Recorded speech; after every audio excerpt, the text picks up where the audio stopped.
சொர்க்கத்துல நபி அவர்களுடைய மனைவி சொல்றாங்க, ஆயிஷா ரலியல்லாஹு அன்ஹா அவங்க, ஏ பெண்களே, நீங்க கணவன்மார்களுக்கு செய்ய வேண்டிய கடமையை சரியான அமைப்புல விளங்கினா அந்த கணவன் கால்ல பட்ட தூசி இருக்குதே, இதோட நீங்க உங்களோட முகத்தால உங்களோட கண்ணத்தால தொடப்பீங்க என்பதாக சொன்ன. புடவால தொடப்பீங்க, ஃபூ ஃபூ ஃபூ என்று ஊதுவீங்க, இல்ல இல்ல, உங்களோட கண்ணத்தால கால்ல பட்ட தூசிய நீங்க தொடப்பீங்க. அவ்வளவுக்கு கடமைகள். அந்த கணவனை நீங்க மதிங்க என்பதாக தான் குர்ஆன் சுன்னா எங்களுக்கு படிச்சு தரும்.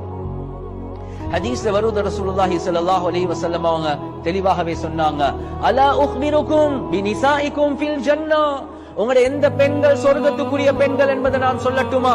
பலா யா ரசூலல்லாஹ், சொல்லுங்க யா ரசூலல்லாஹ். அல் வதூதுல் வலூத், எந்த பெண் கணவனோட அதிகமாக இரக்கமாக இருக்கிறாங்களோ, எந்த பெண் பிசிக்கலி அதிகமான பிள்ளைகளை பெற்றெடுக்கிறதுக்கு தயாராக இருக்கிறாங்களோ. மூணாவது சொன்னாங்க, இதா கதிப